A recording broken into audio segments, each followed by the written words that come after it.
Sebelumnya di akhir episode 12, Suyong yang curiga kalau Gojin tidak amnesia akhirnya memancing Gojin dengan berkata bahwa Suyong tahu kalau Gojin tidak amnesia. Apakah Gojin akan mengaku pada Suyong? Inilah Crazy Love episode 13 dan 14.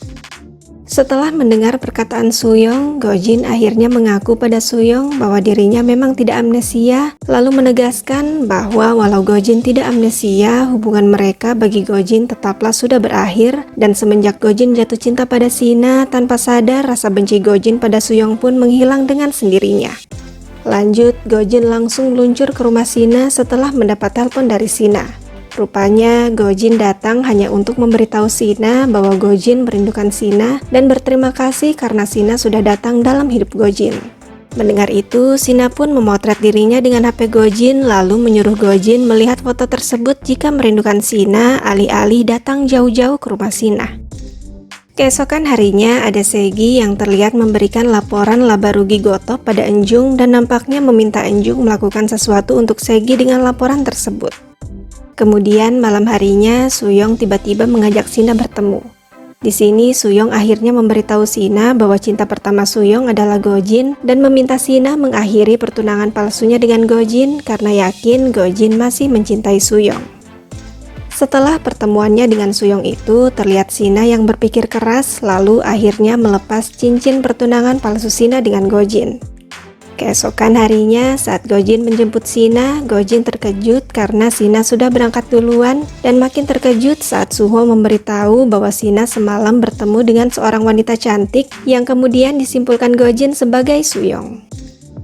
Sina sendiri ternyata berangkat lebih awal untuk menemui Suyong dan memberitahu Suyong bahwa Sina memutuskan untuk terus berada di sisi Gojin dan terus mencintai Gojin setelah berpikir semalaman dan menyadari betapa besar rasa suka Sina terhadap Gojin. Selanjutnya, saat Suyong tiba di ruangannya, ada Gojin yang sudah menunggu Suyong.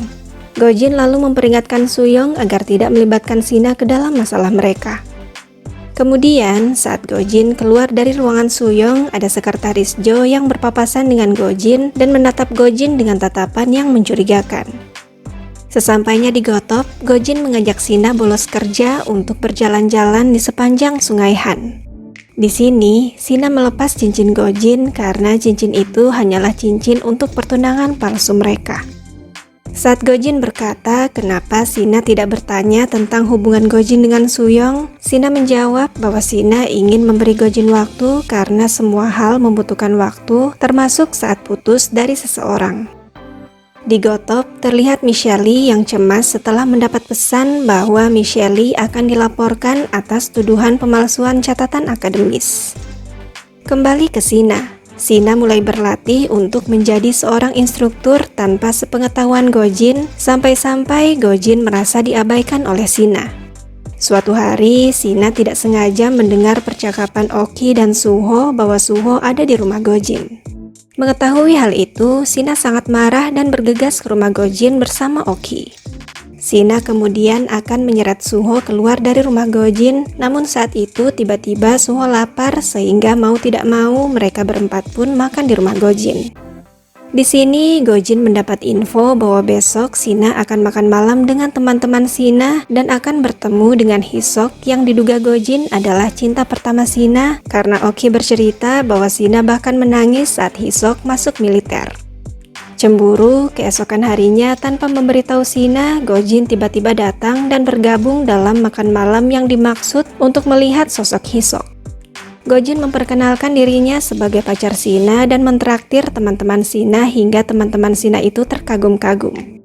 Saat Gojin bertanya tentang keberadaan Hisok, Gojin terkejut saat mengetahui bahwa Hisok ternyata adalah seorang wanita yang kebetulan masuk militer, bukan seorang pria apalagi cinta pertama Sina. Lega, Gojin pun kemudian meninggalkan Sina untuk bersenang-senang bersama teman-teman Sina. Selesai makan malam itu, saat Sina dan teman-temannya keluar dari restoran dan akan menyeberang jalan, sebuah mobil hampir menabrak Sina. Namun demikian, bukannya meminta maaf, sang pemilik mobil yang kemudian diketahui adalah kakak dari Suyong malah marah-marah dan menghina Sina hingga terjadi perdebatan antara kakak Suyong dan Oki yang membela Sina dan berakhir dengan Sina yang terjatuh karena didorong oleh kakak Suyong. Suyong terlihat akan menolong Sina. Namun Gojin yang ternyata belum pulang tiba-tiba datang lalu membawa Sina dan teman-temannya pergi dari tempat itu. Gojin lalu kembali mengantar Sina dan teman-teman Sina pergi untuk bersenang-senang. Setelah Sina dan teman-temannya pergi, Suyong datang menghampiri Gojin. Terjadi perdebatan antara Suyong dan Gojin hingga Suyong akan menjelaskan alasan Suyong meninggalkan Gojin dahulu, namun Gojin tidak ingin mendengarnya sehingga membuat Suyong sakit hati dan bertekad tidak akan memaafkan Gojin setelahnya. Keesokan harinya ada Enjung yang akhirnya termakan iming-iming licik Segi dan memutuskan membantu Segi dengan melaporkan Gojin atas penggelapan pajak dan penindasan terhadap staf Gotop melalui sebuah konferensi pers sesuai arahan dan bukti-bukti yang diberikan Segi.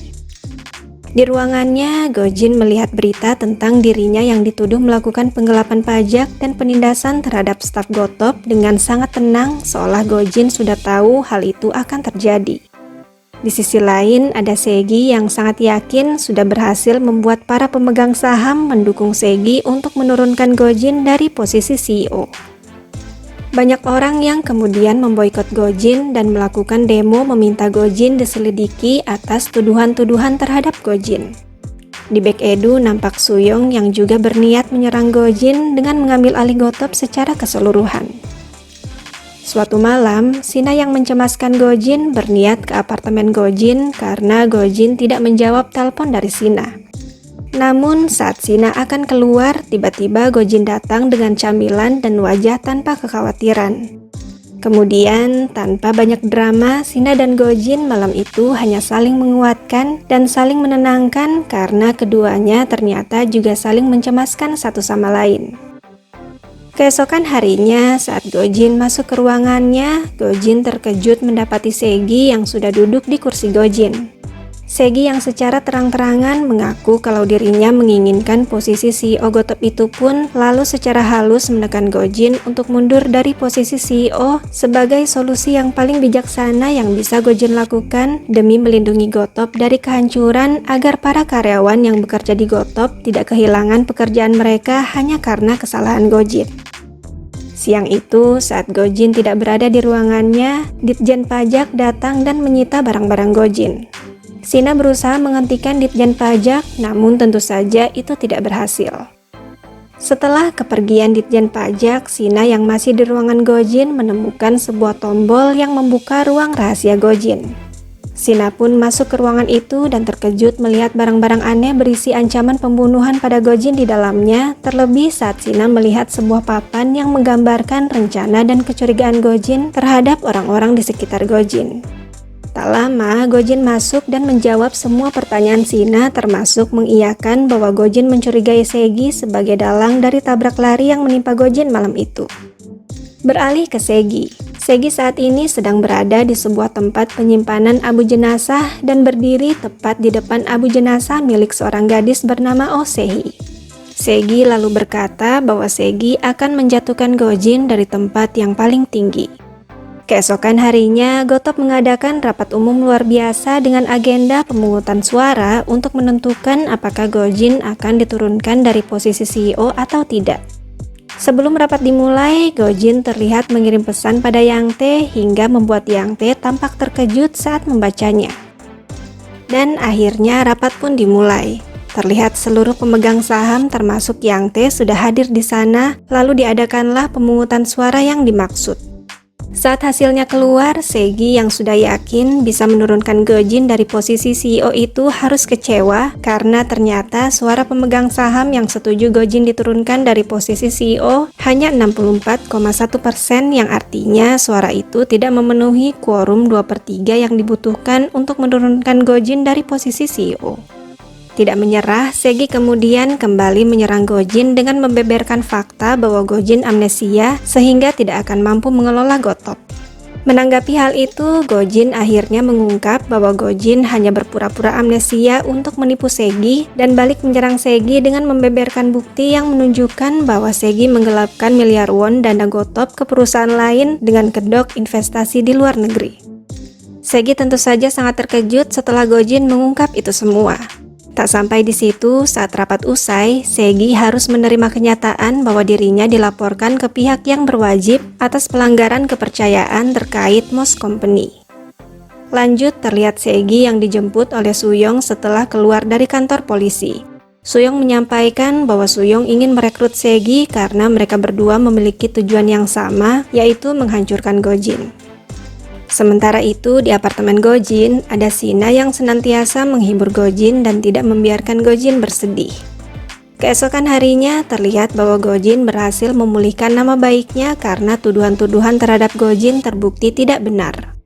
Saat itu, Enjung tiba-tiba datang ke ruangan Gojin dan meminta maaf, namun Gojin tidak mau memaafkan Enjung dan bahkan memperingatkan Enjung agar jangan pernah bermimpi bisa bekerja lagi di industri pendidikan karena Gojin pasti akan menghentikan Enjung serta Gojin juga akan menuntut Enjung atas pencemaran nama baik.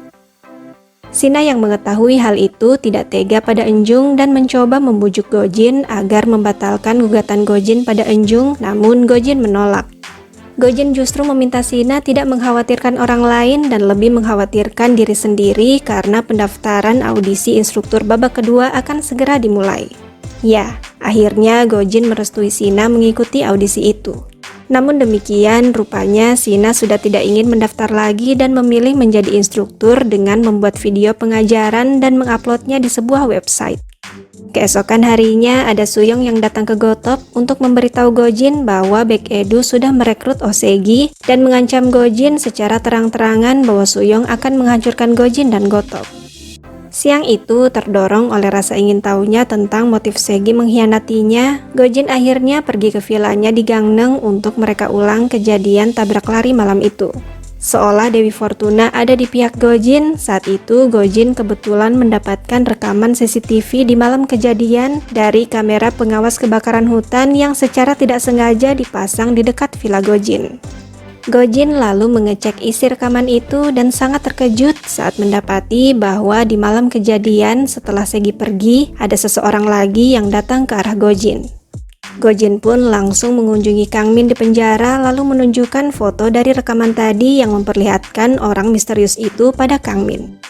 Dan seperti dugaan Gojin, Kang Min memang mengenal orang yang ada di foto itu. Kang Min bercerita bahwa orang itu bernama Dr. Jo atau yang lebih para penonton kenal sebagai Sekretaris Jo, orang yang selalu berada di samping Suyong. Rupanya, Kang Min bertaruh dengan Sekretaris Jo untuk menabrak Gojin setelah diprovokasi oleh Sekretaris Jo yang dikenal kaya raya di dunia judi. Selain itu, dari Kang Min juga diperoleh info bahwa Segi pernah mengunjungi Kang Min untuk bertanya apakah Kang Min yang mengirimi Segi surat kaleng. Lanjut, Gojin lalu mengunjungi Segi di apartemen Segi dan bertanya tentang surat kaleng yang diterima Segi dan menunjukkan bukti foto yang memperlihatkan bahwa Segi ada di TKP di malam tabrak lari Gojin. Tidak menjawab dan nampak muak pada Gojin, Segi lalu memanggil Gojin sebagai pembunuh karena sudah membunuh adik Segi yakni Oh Sehi. Gojin tentu saja sangat terkejut. Lalu kita diajak masuk ke ingatan Gojin tentang Sehi. Diceritakan bahwa suatu malam saat Gojin masih menjadi instruktur di suatu lembaga, Gojin memergoki Sehi mencuri materi di kantornya. Lalu kembali ke masa sekarang, tanpa tahu fakta yang sebenarnya, Segi memberitahu Gojin bahwa Gojinlah yang menyebabkan Sehi bunuh diri hanya berdasarkan sebuah rekaman percakapan antara Gojin dan Sehi, di mana Gojin tidak mau memaafkan Sehi yang sudah meminta maaf pada Gojin. Lanjut, keesokan harinya di Gotop, saat Sina sedang mengatur paket kiriman untuk Gojin, tiba-tiba salah satu paketnya meledak dan menggemparkan Gotop. Seluruh karyawan Gotop pun akhirnya diinterogasi oleh pihak kepolisian. Dari sini, pihak kepolisian menemukan bahwa 3 bulan yang lalu semua pegawai Gotop menerima email yang berisi ancaman pembunuhan untuk Gojin, namun anehnya tidak ada satupun yang melaporkan hal itu pada Gojin atau pada pihak kepolisian karena menganggap itu adalah lelucon. Tak lama, Gojin mendapat info bahwa pelaku yang mengirim paket berbahaya tadi sudah tertangkap. Gojin pun langsung ke kantor polisi dan mendapati bahwa pelakunya ternyata adalah anak dari Hyesun, mantan sekretaris Gojin. Selepas dari kantor polisi, Gojin mengunjungi Junpal di barnya dan memberitahu tentang email yang berisi ancaman pembunuhan untuk Gojin yang diterima seluruh karyawan Gotop 3 bulan lalu. Terlihat di sini bahwa Gojin cukup terguncang dan terluka mendapati fakta bahwa tidak ada satupun dari karyawan Gojin yang melaporkan email itu pada Gojin atau pihak kepolisian.